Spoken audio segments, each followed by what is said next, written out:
A great way to say thank you to your customers is a campaign targeted at customers who have just purchased an order, and it's a perfect opportunity to get feedback. At SmartrMail, we've just launched Order-Triggered Automations, a feature that makes it easy to target these customers with a series of emails after their purchase. Let me show you how it's done. First, you need to create an automation. Then you need to configure your trigger. Simply select whenever someone places an order.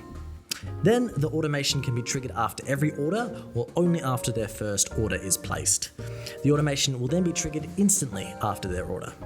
Directly under the trigger, we will then drag the thank you email.